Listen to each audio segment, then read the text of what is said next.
Okay, guys, so we are doing the Tuesday reading of the story of Christianity, and we are on Crusades to Renaissance. I'm on page 104. So the late Middle Ages from the 11th century onward were a high point in the Christian influence throughout Western and Eastern Europe. So we're talking about 1054 to 1517. And just for some reflection, the United States sort of had their kind of became a country, so to speak, in around 1776. So we're talking 500 to 700 years, 200 to 700 years before we would start having history here in the United States. So church authorities organized charity and education, while Christian doctrines influenced not only theology but also philosophy and law. During this period, however, the personal faith of individuals varied widely. Movements to encourage nominal Christians to experience a deeper faith alternated with waves of decline in piety and morals. So, they're having deeper faith, but then our morals and how we're acting are not necessarily good. Missionary activity was largely blocked by a hostile Islam to the south and east. Some attempts were made to convert the Muslims, but these were generally unsuccessful, except in Spain. Only in the north was progress made, around the Baltic Sea, where the last remaining pagan nations in Europe received the gospel. Meanwhile, as Europe recovered from centuries of war and invasion, Christianity inspired a flourishing art of learning that led to the Renaissance. And this is going to be Crusades to the Renaissance. So we are going to read about the Gregorian reformers. So the church in the West was at a low point in the 1040s. Its head, the papacy, or pope, was paralyzed by corruption. There was no one to check the abuses that were happening across Europe, and in the absence of a strong church leadership, lay rulers had taken a huge degree of control over the church. We've seen that in our own churches, right? Where if there's not accountability, sometimes people do bad things. The founders of churches and monasteries and their descendants had traditionally had the right to nominate clergy to run these institutions.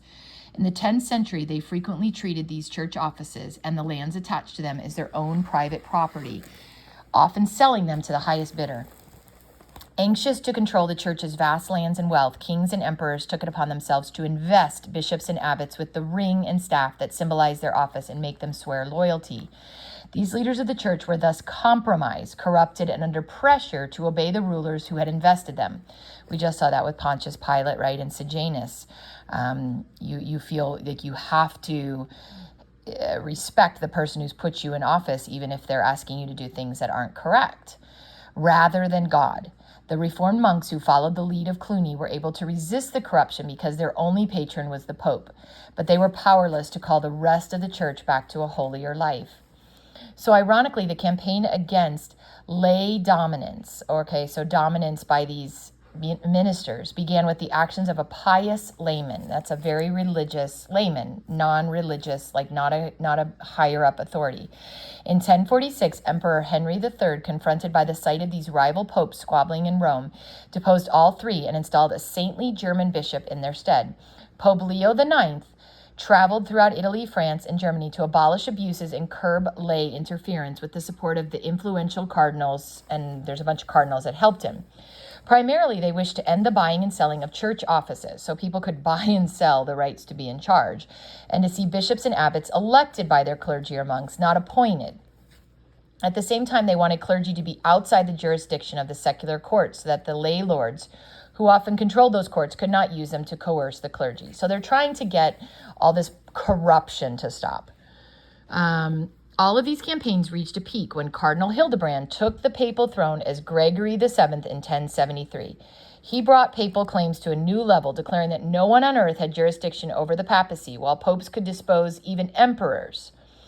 He deposed the Archbishop of Milan and invested his own candidate. Gregory excommunicated Henry, and when a number of Henry's own barons then threatened to rebel, the emperor was forced to journey in the freezing weather of January 1077 to find Gregory at Canossa in the Apennines and kneel in the snow for 4 days before the Pope would grant him pardon. This was just the beginning. Gregory died in exile in 1085 after Henry IV had captured Rome to enthrone his own antipope, and the struggle went on.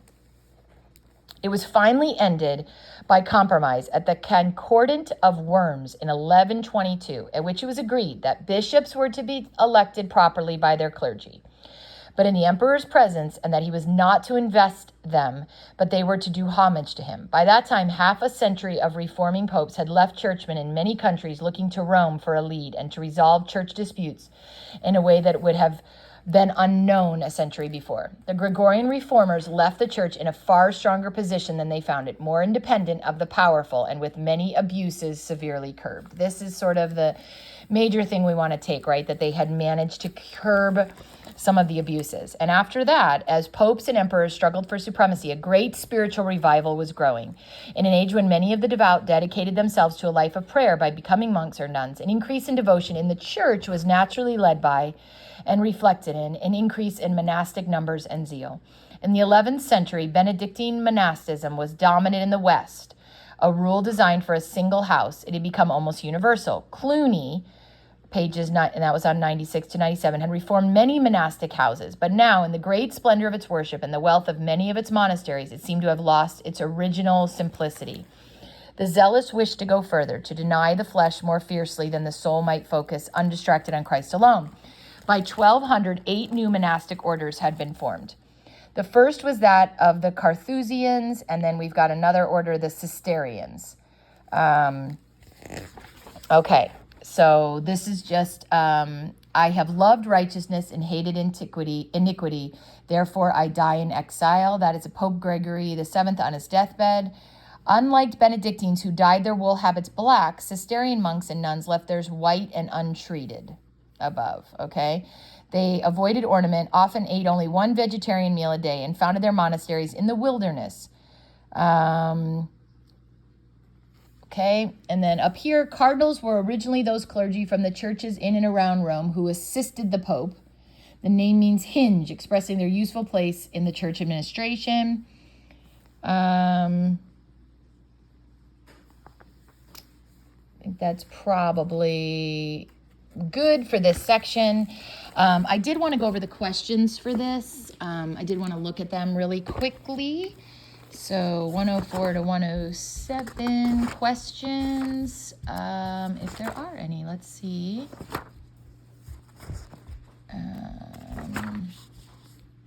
Yeah, there they are. So a cardinal is a high church official. Who were the cardinals originally and what was their task? They were clergy from churches in and around Rome that assisted the Pope. What does the word cardinal mean? It means hinge. Remember, we talked about that. Why did Pope Nicholas II decree that the cardinals were be to the exclusive electors of the Pope? They were trying to end the influence of Roman families who were buying their way in and then owning the papacy, okay?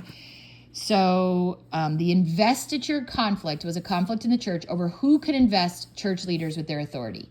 So, for example, could a secular official like a king and emperor give the church leaders authority, or could the clergy? This was actually an early attempt at separation of church and state. And notice who was seeking the separation. It was the church, not the state, that wanted to separate powers. So Gregory VII said no jurisdiction can be over the papacy. What was the compromise agreement concerning the investiture conflict made at the Concordat of Worms in 1122? That bishops were to be elected by their clergy, but in the emperor's presence, and that the emperor was not to invest them, but they were to do homage to him. We have studied the Benedictine and Cluniac monastic orders. Two other ones we heard about here were the Cistercians and the Carthusian or Charter House. And remember, they said the Cistercians wore a different type of robe. The Carthusians lived almost as hermits, yet within community. They would eat meals together occasionally. So that is the reading for 104 to 107.